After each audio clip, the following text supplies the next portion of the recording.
నమస్కారం, welcome to తెరతాటు రాజకీయం. నేను విఎస్ఆర్ మూర్తి.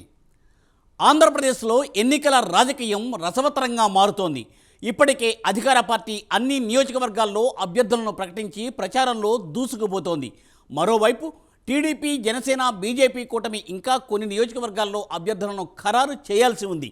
ఈ క్రమంలో కొన్ని నియోజకవర్గాల్లో అభ్యర్థుల ఎంపిక ఆసక్తికరంగా మారింది. ముఖ్యంగా పెనమలూరు నియోజకవర్గానికి టీడీపీ నుండి విపరీతమైన డిమాండ్ ఉంది. మరి ఈ స్థానం టీడీపీ అధినేత చంద్రబాబు నాయుడు ఎవరికి కేటాయించనున్నారు అన్న విషయం సర్వత్రా ఉత్కంఠ రేపుతోంది.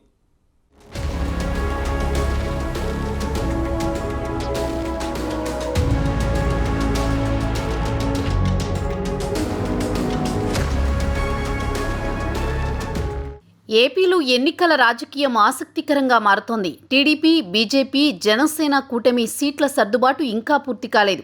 టీడీపీ, జనసేన పార్టీలు తమ తుది జాబితా ప్రకటించాల్సి ఉంది. పొత్తులో భాగంగా బీజేపీకి కేటాయించినట్లు సీట్లపై ఇంకా కసరత్తు సాగుతోంది. ఈ సమయంలోని టీడీపీ పెండింగ్ సీట్లలో పెనమలూరుపై అనేక పేర్లతో సర్వేలు జరిగాయి. కానీ అభ్యర్థి మాత్రం ఖరారు కాలేదు. అయితే చంద్రబాబు ఇక్కడ సీటుపై కొత్త ఆలోచనతో ఉన్నట్టు తెలుస్తోంది.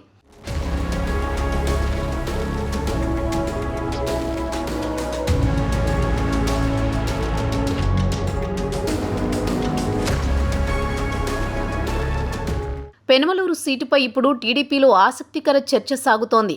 టీడీపీకి బలమైన నియోజకవర్గంగా పెనమలూరు ఉంది.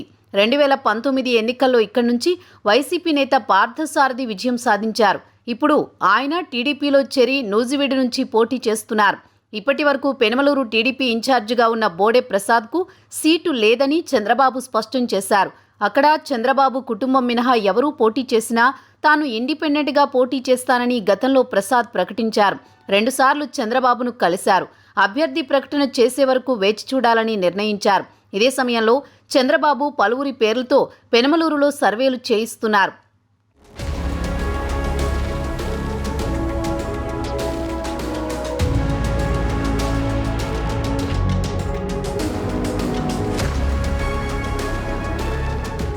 మైలవరంలో వసంతకు సీటు ఇస్తే దేవినేని ఉమా పేరు పెనమలూరుకు పరిశీలన చేస్తున్నారని ప్రచారం సాగింది. అయినా స్థానికంగా ఉన్న సమీకరణాలతో అక్కడ మైనార్టీ అభ్యర్థి పేరుపై సర్వే చేయించారు. గుంటూరు జిల్లా నేత ఆలపాటి రాజేంద్ర ప్రసాద్ పేరు కూడా పరిశీలనలోకి వచ్చింది. తాజాగా దేవినేని బాజీ కోడలు పేరు మీద కొందరికి ఐవీఆర్ఎస్ కాల్స్ వచ్చాయి. కమ్మ కార్పొరేషన్ చైర్మన్ తుమ్మల చంద్రశేఖర్, ఘట్టమనేని ఆదిశేషగిరిరావు పేర్లను కూడా పరిశీలించారు. అయితే ఇంకా తుది నిర్ణయం తీసుకోలేదు. తొలి జాబితాలో 94, రెండో జాబితాలో 34 మంది పేర్లను ప్రకటించిన చంద్రబాబు పొత్తుల్లో మిత్రపక్షాలకు మినహాయించినవి కాకుండా పెండింగ్ స్థానాలను ప్రకటించాల్సి ఉంది. అందులో పెనమలూరుపై స్పష్టత ఇచ్చే అవకాశం కనిపిస్తోంది.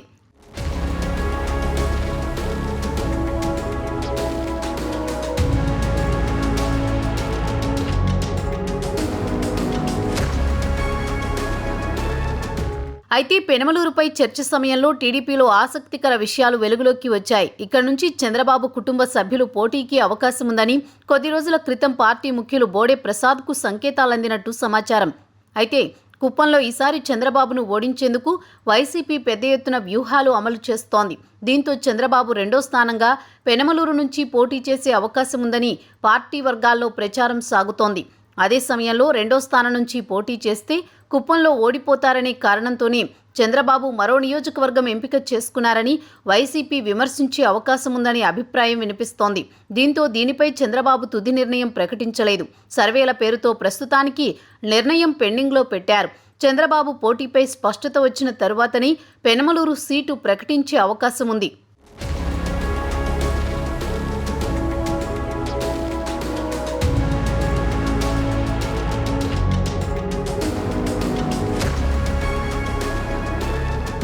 మరోవైపు వైసీపీ ఇక్కడ అభ్యర్థిగా జోగి రమేష్ను ప్రకటించింది.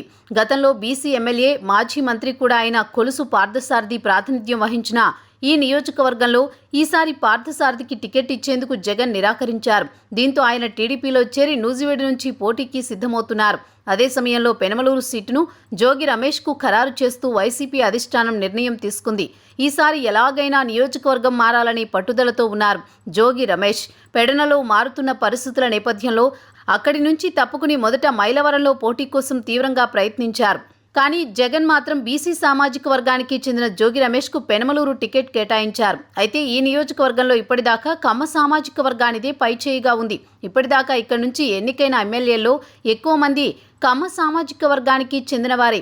అయినా కానీ జగన్ మాత్రం బీసీ నేత అయిన జోగి రమేష్కే టికెట్ ఇచ్చారు. దీంతో కూటమి అభ్యర్థి కూడా బీసీ సామాజిక వర్గానికి చెందినవారే ఉంటారా లేక మరెవరికైనా టికెట్ ఇస్తారా అన్నది ఆసక్తికరంగా మారింది.